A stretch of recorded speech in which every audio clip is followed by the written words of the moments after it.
La Casa Blanca le pone un alto a Netanyahu y dice que Israel no debe ocupar Gaza tras el conflicto. En las últimas semanas se han registrado fuertes diferencias entre Estados Unidos e Israel conforme avanza la operación en Gaza. No obstante, Washington mantiene su apoyo. La Casa Blanca sigue mostrando marcadas diferencias con las acciones y planes del gobierno de Israel en torno a su operación en Gaza, y la más reciente está relacionada con la intención de ocupar esa región palestina una vez terminada la guerra. El gobierno de Estados Unidos puso un alto a las intenciones del primer ministro israelí Benjamin Netanyahu de ocupar la franja de Gaza tras su operación militar, y aseguró que ese plan no es bueno ni siquiera para el pueblo de Israel. El presidente sigue creyendo que una reocupación de Gaza por las fuerzas israelíes no es buena. No es bueno para Israel. No es bueno para el pueblo israelí, dijo el portavoz del Consejo de Seguridad Nacional, John Kirby, en CNN This Morning.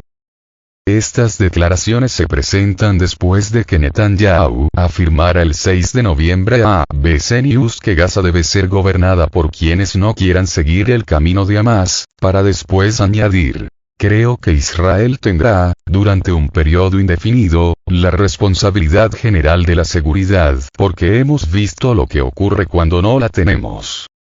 Los planes del líder israelí son muy divergentes de los de su principal aliado, pues Estados Unidos, en la propia voz del presidente Joe Biden, se ha manifestado tajantemente contra una reocupación del territorio palestino tras los ataques que han dejado más de 10.000 civiles muertos, la mayoría de ellos niños, de acuerdo con el recuento de las autoridades palestinas actualizado a este 7 de noviembre. Esta es la más reciente de las fuertes diferencias que han surgido entre Estados Unidos e Israel conforme avanza la operación del país hebreo en territorio palestino. Otra ha sido la desobediencia de los israelíes al llamado de la administración Biden para decretar una pausa humanitaria en la zona. La semana pasada, el secretario de Estado Antony Blinken presionó a los israelíes para que hicieran una pausa humanitaria, petición que fue secundada el 6 de noviembre por Biden durante una llamada telefónica con Netanyahu. Sin embargo, la solicitud del Washington no ha sido atendida, y han continuado los ataques contra civiles en el enclave palestino. Pese a las aparentes diferencias entre su gobierno y su homólogo israelí, Biden reiteró su apoyo a Israel durante la misma llamada con Netanyahu del 6 de noviembre.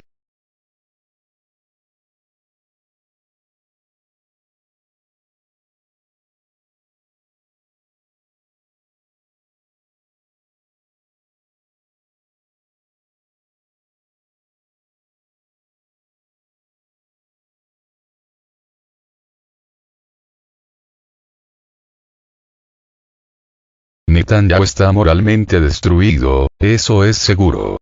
El ex primer ministro israelí Ehud Olmert habló sobre la vergüenza de Netanyahu en la guerra contra Hamás.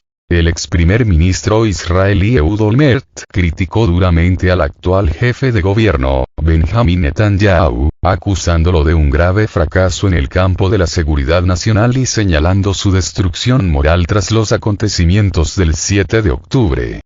Según Olmert, citado por Político, Netanyahu se encuentra en un estado de crisis nerviosa y está tratando con todas sus fuerzas de mantener su posición después del incidente con la invasión de Hamás.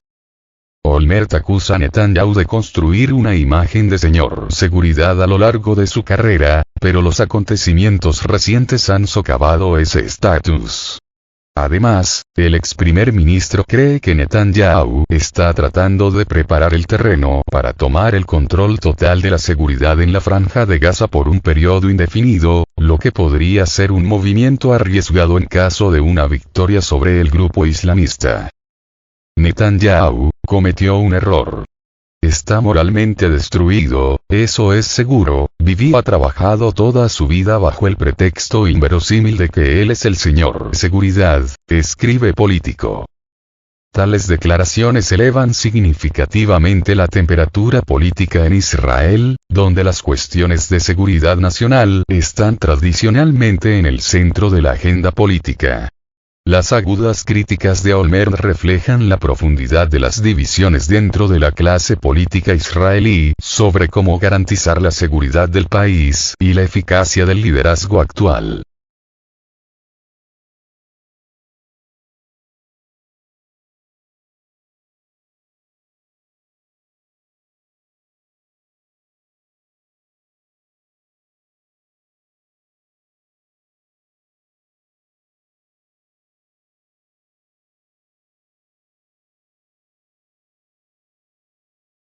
Blinken se enfrenta a una fría acogida en Turquía ante la nefasta situación en Gaza. Estados Unidos está dañando su propia imagen no solo en Oriente Medio, que está sumido en la indignación, sino también en el mundo, indicó a la delegación de Estados Unidos el canciller de Turquía, Hakan Fidan.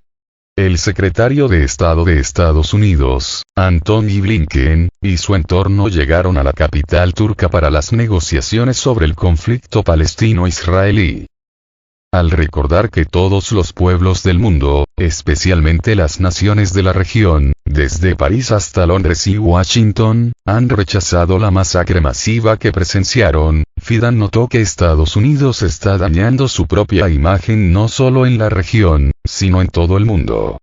La región está sumida en la indignación.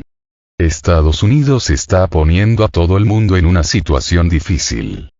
También está dañando su propia imagen porque se le considera a Estados Unidos un patrocinador de los crímenes de Israel, cita la publicación de Hurriyet Fidan.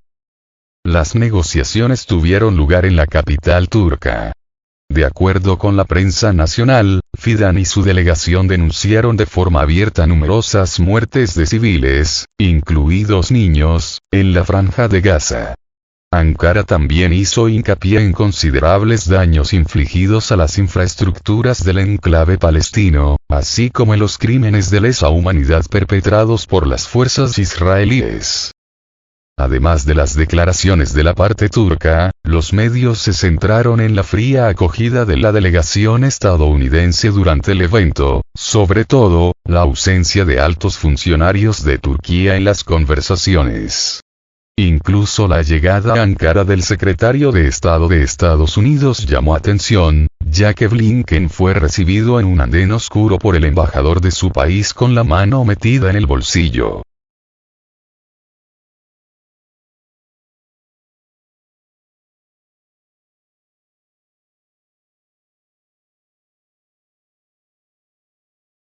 Falta de cortesía diplomática. Asimismo, hay otro asunto que ahora está ampliamente discutido en los medios y redes sociales. En las imágenes captadas durante el encuentro, se observa cómo el secretario de Estado de Estados Unidos intenta abrazar al ministro turco tras un fuerte apretón de manos, dando un paso adelante, pero Fidan retrocede y sigue apretando su mano. El medio Hurriyet revela algunos detalles de la situación que precedió al episodio. Cuando el vehículo de Blinken se detuvo ante el edificio del Ministerio de Asuntos Exteriores, Fidan se detuvo a esperar delante de la puerta de la Cancillería, como se hace para todos los altos visitantes. Sin embargo, el funcionario estadounidense no bajaba del coche porque estaba hablando por teléfono, razón por la que el ministro turco volvió al edificio. Fidan saludó a Blinken, que hizo gala de falta de cortesía diplomática, y rechazó el intento del secretario de Estado de Estados Unidos de abrazarle. El pasado 7 de octubre, Hamas lanzó miles de cohetes desde la franja de Gaza contra territorio israelí, un ataque sin precedentes, y realizó una incursión armada en las zonas fronterizas del sur de Israel, por lo que el primer ministro del Estado judío, Benjamin Netanyahu, declaró que su país está en guerra. Desde el 9 de octubre, Israel mantiene el enclave palestino sin provisiones básicas, a pesar de que el día 16 reinició el suministro de agua para el sur de Gaza, sector hacia donde se desplazan estos días cientos de miles de civiles bajo advertencia de que Tel Aviv concentraría sus fuerzas contra el norte de la franja. En respuesta al ataque sorpresa de Hamás, el ejército israelí movilizó a 300.000 reservistas, lanzó varias oleadas de ataques aéreos y el 28 de octubre Netanyahu anunció que las tropas israelíes atravesaron las puertas de Gaza y procedieron a la segunda fase de la guerra para destruir la infraestructura de Hamás y recuperar a los rehenes. Desde el 9 de octubre, Israel mantiene el enclave palestino sin provisiones básicas, si bien el día 16 reinició el suministro de agua para el sur de Gaza, a donde se desplazan estos días cientos de miles de civiles. Numerosos países llamaron a Israel y Hamás a detener las hostilidades y negociar un alto el fuego. También se multiplican las voces a favor de una solución de dos estados como única vía posible para lograr una paz duradera en la región.